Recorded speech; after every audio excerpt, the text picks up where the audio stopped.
ఓం సాయిరామ్. సమర్థ సద్గురు సాయినాథ్ మహారాజ్కి జై. సాయి భక్తులందరికీ నమస్కారం అండి. మన బాబా గారి దయ వల్ల మనందరం బాగుండాలి, సంతోషంగా ఉండాలి అని చెప్పి మనస్ఫూర్తిగా కోరుకుంటూ ఈరోజు వీడియో స్టార్ట్ చేస్తున్నాను ఫ్రెండ్స్. ఇక ఈరోజు వీడియోలో మనం చూడబోయేది ఏంటి అంటే, తల్లి హనుమంతుణ్ణి తాకమ్మా. ఈ మంగళవారం రోజున హనుమంతుణ్ణి తాకిన నీకు నువ్వు కోరింది నీ ఇల్లు వెతుక్కుంటూ వస్తుంది. తప్పకుండా నువ్వు ఆశపడ్డది, నువ్వు కోరుకున్నది నీ దగ్గరకు చేరడానికి నీ బాబా నీకు అన్నీ చేస్తానమ్మా అని చెప్పి బాబా గారు మనకొక మంచి సందేశాన్ని అయితే తీసుకొచ్చేసారండి. ఆ సందేశం ఏంటి, ఆ సందేశం రూపంలో బాబా గారు మనతో ఏం చెప్పబోతున్నారు అనేది ఆయన మాటల్లోనే విందామా. తల్లి, గెలుపు సంతోషంగా నీ దగ్గరికి వస్తుందమ్మా. నువ్వు వెతుకుతున్నది, ఆశపడ్డది, కోరింది కూడా నీ ఇల్లు వెతుక్కుంటూ వస్తుంది. గెలుపు సంతోషంగా నీ దగ్గరికి చేరుతుంది. అలా సంతోషంగా ఉన్నప్పుడు ఓపికగా ఉండు. అదే ఓటమి వచ్చిందనుకో, ఓపికగా ఉండు. ఆ గెలుపు దారి నేను వేస్తానమ్మా. మంచి వారిని అనుసరిస్తూ, మంచి ఆలోచనలు చేస్తూ, కష్టపడి శ్రమ చేస్తే గెలుపు తప్పకుండా నీ ఇంట్లో చేరుతుంది. దీని ద్వారా నువ్వు పడ్డ కష్టం అంతా కూడా, బాధనంతా కూడా దూరం చేస్తాను. విధికి భయపడి దూరంగా పోవాల్సిన అవసరం లేదు బిడ్డ. నీకు నేను ఉన్న అన్ని సమస్యలు తరిమికొట్టి మంచి భవిష్యత్తుని నీకిచ్చే ఈ సాయి తండ్రి బాధ్యత. తల్లి, నీ జీవితంలో సమస్యలు చూసి భయపడి ఎక్కడికి పారిపోవద్దు. దూరంగా వెళ్ళకు. నీ అన్ని సమస్యలకు పరిష్కారం చూపి నువ్వు కోరిన అన్నింటినీ నీ దగ్గరకు చేరుస్తాను. ఒక్కొక్క శోధన తర్వాత నీకు నచ్చింది నేను అందిస్తూనే ఉంటాను కదా.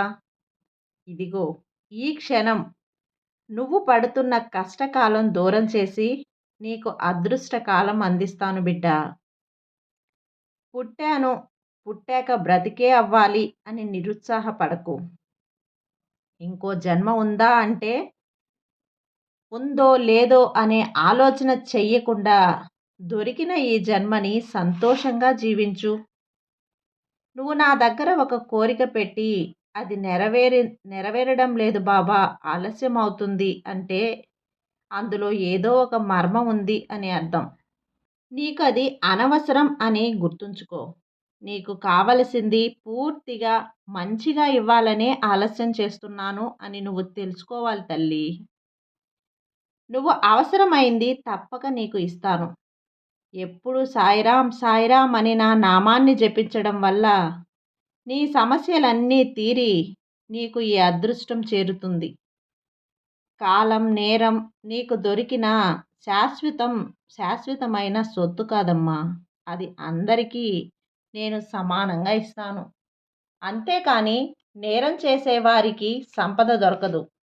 ఇది ఎవరైతే ఇంకా వినియోగించుకుంటారో కాలాన్ని వృధా చేయకండి.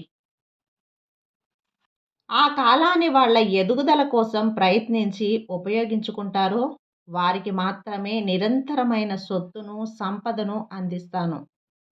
కాలాన్ని వినియోగించుకుంటే ఎవరు జీవితంలో ఓడిపోరు తల్లి.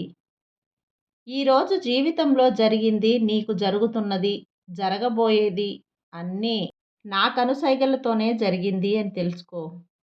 నా ఆశీర్వాదం వలనే ఇక జరగబోయేదంతా మంచిగా జరుగుతుంది. అవసరం లేకుండా దిగులు పెంచుకోకు. జరగబోయిన దాని గురించి బాధపడి దిగులు చెందకు బిడ్డ. నీ బాబా దారి చూపే మార్గదర్శి. నీకు మార్గదర్శిగా నేనుంటానమ్మా. నీకు సంతోషం, దుఃఖం అనేవి మనిషికి రెండు కళ్ళ లాంటివి. సంతోషం ఉంటేనే కదా ఆ రెండు, దుఃఖం, సంతోషం ఉంటేనే నీ జీవితం పరిపూర్ణమవుతుంది. ఒకటి లేకుండా ఇంకొకటి రాదు. అతిమించిన సంతోషం, భరించలేని దుఃఖం ఈ రెండు నాలో ఉంటాయి. కానీ ఈ రెండు చాలా బలమైనవి. అది ఎప్పుడు గుర్తుంచుకోమ్మా. ఒక్క విషయం, దేనికి సిగ్గుపడాలి అంటే అనవసరమైన విషయాలు చేసినప్పుడే సిగ్గుపడాలి. మనసులో చెప్పుకోలేనంత బాధ ఉన్నప్పుడు ఒంటరిగా ఏడ్స్తే ఎలాంటి తప్పు లేదు. వేరొకరి ముందు ఆరుదల కోసం కన్నీరు పెట్టుకోవద్దు. నీ కన్నీటిని నేను తుడిచేస్తాను కదా! నీ కష్టాన్ని కడతేరుస్తాను. నీకు అదృష్టాన్ని అందిస్తాను బిడ్డా. నీకు అదృష్టాన్ని అందించడానికే నీ వెంట ఇంతలా తిరుగుతున్నాను. కాబట్టి నువ్వు ఎప్పుడూ కూడా బాధపడనవసరం లేదు. నమ్మకంతో ఉండు. అంతా మంచే జరుగుతుంది. నీ బాబా నీకు తోడు ఉండగా నీకు భయమెందుకు చెప్పు? సర్వే జన సుఖినో భవంతు. జై సాయిరాం.